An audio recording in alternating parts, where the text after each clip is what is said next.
जय श्री राधे राधे दोस्तों, आप सभी का आपके अपने YouTube चैनल अध्यात्म भक्ति में बहुत बहुत स्वागत है। आइए आज आप सब सुनेंगे माघ मास महात्म्य में 25वें अध्याय की कथा।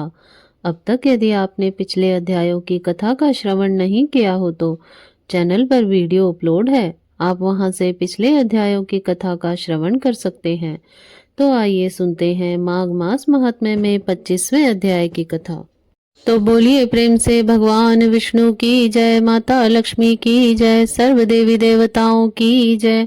पिशाच चित्ररथ की कथा सुनाते हुए महर्षि वशिष्ठ जी ने आगे कहा, हे पिशाच देहधारी राजा, चित्ररथ को बुरी तरह रोते बिलखते तथा विलाप करते देखकर विष्णु भक्त देवद्युति ने उसके पास जाकर पूछा, हे भयंकर आकृति वाले, तुम कौन हो?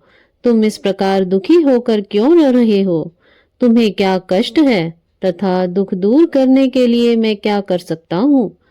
पुण्य आत्मा देवद्युति के यह करुणाद्र वचन सुनकर वह राक्षस दीन वाणी में निवेदन करने लगा, हे पुण्य आत्मने, मैं घोर पापाचारी और महापापी हूँ। आपके दर्शन प्राप्त कर मुझे यह प्रत्यक्ष अनुभव हुआ है कि मेरे पूर्व जन्म कृत कुछ पुण्य अभी अवश्य ही शेष हैं। आप मुझे बड़े भाग्य से मिले हैं। बिना शुभ कर्मों की प्रेरणा तथा शक्ति के आप जैसे पुण्यशील महात्माओं के दर्शन प्राप्त नहीं होते हैं।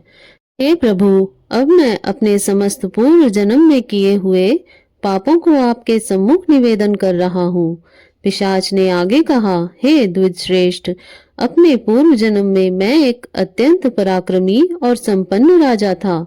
मैं और मेरा राज्य सभी प्रकार के ऐश्वर्यों से पूर्णतः संपन्न था, परंतु अहंकारवश मैं समस्त धार्मिक वृत्तियों तथा दया भावना से रहित था।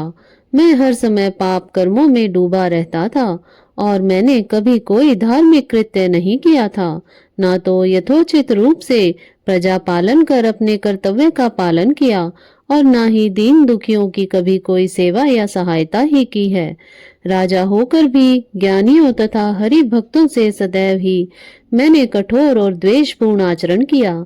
शिव ब्रह्मादिक देवता जिस परमपिता परमात्मा की सदैव ही पूजा अर्चना करते रहते हैं, मूर्खतावश मैंने उन्हीं हरि और उनके भक्तों से द्वेष तथा वैर भाव अपनाया। भगवान से द्वेष करने के कारण मुझे अनंत काल तक नरकों का दुख भोगना पड़ा। तत्पश्चात मुझे यह पिशाच योनि प्राप्त हुई है। इसमें नाना प्रकार के दुखों को मैं भोग रहा हूँ। तथापि अवश्य ही मेरा ऐसा कोई पुण्य कर्म अभी भी शेष है जिसके प्रभाव से मुझे आप जैसे पुण्य आत्मा का दर्शन प्राप्त करने का सौभाग्य प्राप्त हुआ है। पिशाच ने आगे कहा, हे विप्रवर, अब कोई ऐसी युक्ति कीजिए जिससे मुझे इस अधम योनि से मुक्ति प्राप्त होकर सद्गति प्राप्त हो।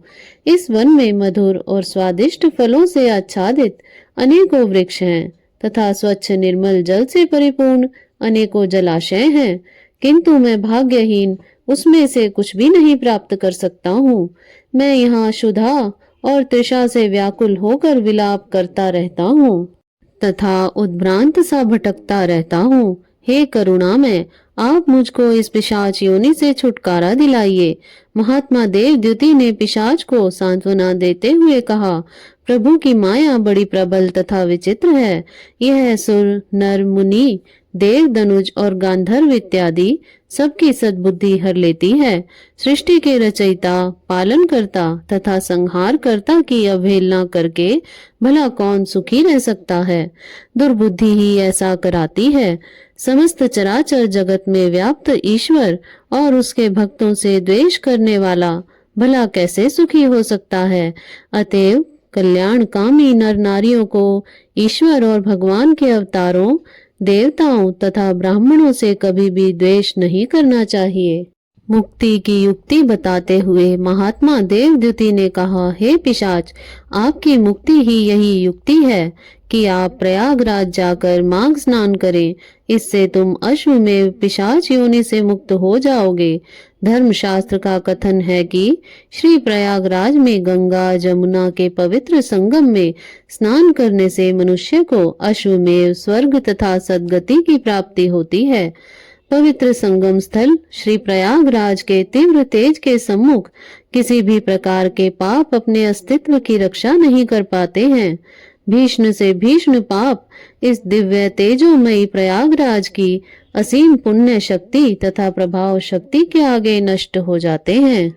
ये पिशाच श्री प्रयागराज के पावन जल की एक बूंद का ही स्पर्श करने से केरल देशीय ब्राह्मण वसु को पाप मुक्त होकर मुक्ति लाभ प्राप्त हुआ था।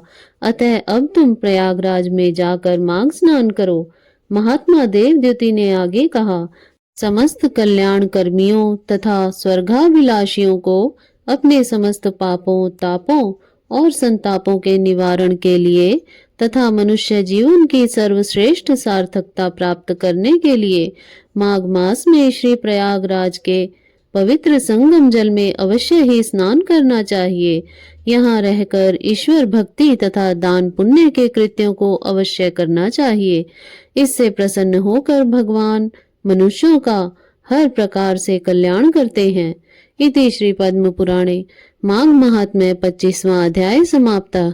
तो बोलिए प्रेम से भगवान विष्णु की जय, माता लक्ष्मी की जय, सर्व देवी देवताओं की जय। इस प्रकार से ज्ञानवर्धक जानकारियां प्राप्त करते रहने के लिए, व्रत पूजा आदि के बारे में जानने के लिए तथा कथा को श्रवण करने के लिए यदि आप चैनल पर पहली बार आए हैं तो चैनल को सब्सक्राइब कर लें ताकि आने वाली वीडियो की नोटिफिकेशन आपको समय से मिलती रहे। वीडियो को लाइक करें, शेयर करें। सुखी रहें, स्वस्थ रहें। जय श्री राधे राधे। धन्यवाद।